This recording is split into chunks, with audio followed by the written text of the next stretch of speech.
Well तो hey guys, welcome to my channel. My name is Pankaj. तो आप लोग का स्वागत है नॉर्मी रेसलिंग में। और डेफिनेटली इस वीडियो के अंदर मैं डिस्कस करने वाला हूँ रोमन रेंस के टाइटल को लेकर। क्या ये डिसीजन सही रहेगा? क्या ये ऐसा देखने को मिलने चाहिए?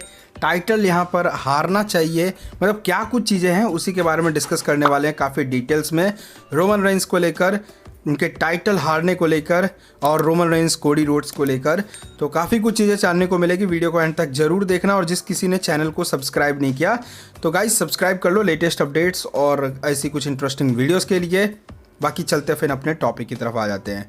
सो टॉपिक की शुरुआत करते हैं भाई रोमन रेंस को लेकर। तो the head of the table the tribal chief Roman Reigns, जिनकी title reign obviously one of the best रही है और इतने दिनों की टाइटल रेन रही है जो कि मतलब कहे तो भाई 1200 कुछ कहलाता है। और इतने दिनों तक कोई चैंपियन टिक पाना बहुत ज़्यादा मुश्किल होता है, बट वो काम यहाँ पर रोमन रेंस ने करके दिखाया है।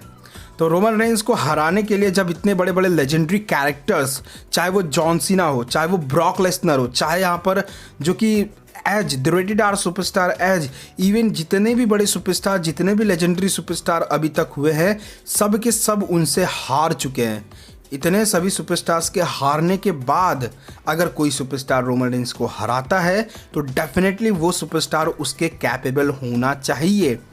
और यहाँ पर WWE इसी तरीके से कोडी रोड्स को उस वे में पुश भी करते हुए दिखाई दे रही है। अगर कोडी रोड्स को देखें तो उनका रिटर्न ऑब्वियसली 2000 जो कि हमें देखने को मिला 22 के अंदर, एंड उसके बाद जो हमें चीज़ें देखने को मिली जो कि थोड़ा बहुत डिफरेंट थी। और जहाँ पे ऑब्वियसली हम बात करें कोडी रोड्स को लेकर तो उनका जो ये रिटर्न वाला रन देखने को मिला, इसके बाद से बहुत ही बेस्ट रन देखने को मिला है। सेथ रॉलिंस के साथ एक बेहतरीन मैच दिया उन्होंने, एंड देन इसके बाद उनका जो करियर है सेथ रॉलिंस के राइवलरी के बाद जो रॉयल रंबल विनिंग था, रॉयल रंबल जीता उन्होंने रोमन रेंस के साथ, एक बहुत ही बढ़िया मैच दिया। एंड देन इसके बाद वो बहुत सारे सुपरस्टार्स लाइक ब्रॉक लेसनर से कम्पीट किए, एंड देन इसके बाद फिन रॉयल रंबल जीते। और इस बार अब चांसेस ये कि भाई रोमन रेंस के साथ में वो कम्पीट करते हुए दिखाई देंगे। तो Cody Rhodes versus Roman Reigns, भाई स्टोरी टेलिंग के हिसाब से बात करें तो काफ़ी बेहतरीन और बढ़िया है।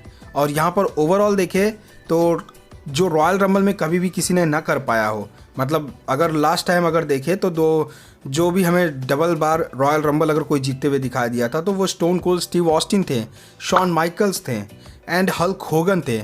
इन्होंने रॉयल रंबल जीता था। एंड उस लिस्ट में यहाँ पर जो कि कोडी रोड्स ने अपना नाम किया है। और ऐसे में यहाँ पर ये जब चीज़ देखने को मिल रही है तो ऑब्वियसली यहाँ पर कोडी रोड्स को एक लेजेंडरी कैरेक्टर के तौर पे पेश किया जा रहा है फैंस के सामने। एंड देन इसके बाद यहाँ पर सेंस बनता है कि भाई कोडी रोड्स अगर रोमन रेंस को हराते हैं तो भाई इस बंदे ने डबल बार रॉयल रंबल भी जीता है और अपने करियर को उस वे में लेके आया है जिस वे में इसको टॉप स्टार के तौर पे देखा जाए।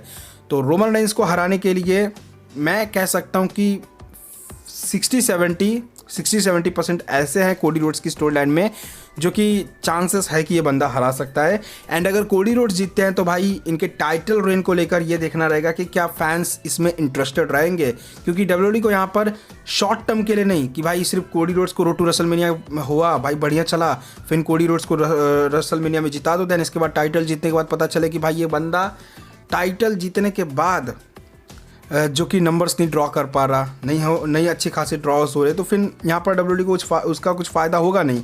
तो ऐसे में यहाँ पर डेफिनेटली WWE को इस तरीके से सोच समझ के इस पर डिसीजन लेना चाहिए कि रोमन रेंस को हरवाए, क्योंकि Roman Reigns obviously best draw है। कोई भी पेपर व्यू हो, कोई भी कितना बड़ा इवेंट हो, रोमन रेंस का नाम ही काफ़ी है, वो ड्रॉ हो जाता है।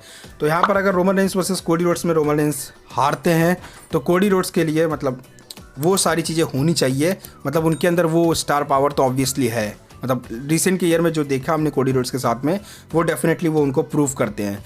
एंड अब बात कर लेते हैं यहाँ पर कि भाई अगर रोमन रेंस हारते हैं तो यहाँ पर क्या कुछ चीज़ें गड़बड़ हो सकती है। तो रोमन रेंस का कैरेक्टर, रोमन रेंस का ऑब्वियसली जो भी चीज़ें हमें यहाँ पर देखने को मिल रही है कैरेक्टर्स के ऊपर तो थोड़ा बहुत इफेक्ट पड़ेगा, क्योंकि रोमन रेंस को जब से इस कैरेक्टर के साथ में देखा है ट्राइबल चीफ वाले, तब से हम रोमन रेंस को चैंपियनशिप के साथ में ही देख रहे हैं। एंड इवन यहाँ पर रोमन रेंस की अगर बात रही तो रोमन रेंस ने टाइटल जो है वो ऑब्वियसली बहुत सारे लेजेंडरी ऐसे कैरेक्टर सुपरस्टार्स के साथ में डिफेंड कर लिया है। उनका कैरेक्टर, उनका करियर, उनका ये जो टाइटल रेन है ऑब्वियसली एक बहुत ही बड़ा लेजेंडरी कैरेक्टर बन चुका है। और ऐसे में अगर टाइटल को हरवाते हैं रोमन रेंस से, तो रोमन रेंस के टाइटल हारने के बाद मे बी यहाँ पर उनके लिए कोई स्ट्रॉन्ग स्टोरी लाइन चाहिए, नहीं तो फिर रोमन रेंस यहाँ पर अपने एक बड़े ब्रेक के साथ में वो हॉलीवुड में चले जाएंगे। शिफ्ट यहाँ पर हमें देखने को मिल सकता है रोमन रेंस के साथ में, क्योंकि रोमन रेंस का ये फिल्म मुझे लगता है कि लास्ट फेज होगा और ये टाइटल रेन एंड होने के बाद रोमन रेंस का जो लास्ट फेज होगा उसके बाद वो हो सकता है कि हॉलीवुड में डायरेक्टली स्विच करते हुए दिखाई दे जाए। तो फिर डब्ल्यूडब्ल्यूई को यहाँ पर एक अपना बहुत ही स्ट्रॉन्ग फेस लेके चलना पड़ेगा, क्योंकि रोमन रेंस जैसे फेस जब हटेंगे डब्ल्यूडब्ल्यूई से तो डेफिनेटली डब्ल्यूडब्ल्यूई को यहाँ पर कुछ ना कुछ तो देखना पड़ेगा ही, और वो चीज़ यहाँ पर मे भी हो सकता है। एंड इवन रोमन रेंस जैसे कैरेक्टर जब यहाँ पर उन्होंने इतनी लंबी टाइटल रेन आके लेके जा चुके हैं, तो इस समय पे जब हल्क होगन जैसे लोगों का रिकॉर्ड तोड़ना है, अगर डब्ल्यूडब्ल्यूई वाले चाह रहे कि हल्क होगन का रिकॉर्ड तोड़े, तो ऐसे में फिर रोमन रेंस टाइटल नहीं हारते हुए दिखाई देंगे, क्योंकि उनका जो रिकॉर्ड टूटेगा वो सितंबर-नवंबर के आसपास टूटेगा। अब यहाँ पर डब्ल्यूडब्ल्यूई क्या कुछ करते हुए दिखा देती है वो तो डब्ल्यूडब्ल्यूई के ऊपर डिपेंड करता है। बट मुझे लगता है कि यहाँ पर कहीं ना कहीं ऐसा इन्वॉल्वमेंट लाना चाहिए, लाइक मैंने एक वीडियो बनाया था जहाँ पर बताया था कि द रॉक का इन्वॉल्वमेंट हो तो बहुत बढ़िया रहे। तो होप्स कि हमें ऐसा कुछ देखने को मिले तो मज़ा आएगा, नहीं तो फिर बाकी आप लोग का क्या कहना भाई कमेंट सेक्शन बता दो। मिलते हैं अगले वीडियो में, तब तक के लिए बाय बाय एवरीवन गाइस। समय की मार है, ये मेहनत की हार है, ये खुद को बदलना तो मेरे शब्दों के विचार है। अफसोस है कि आज सबने इसको भुलाया, फ्राइडेज को इसने RKO था लगाया।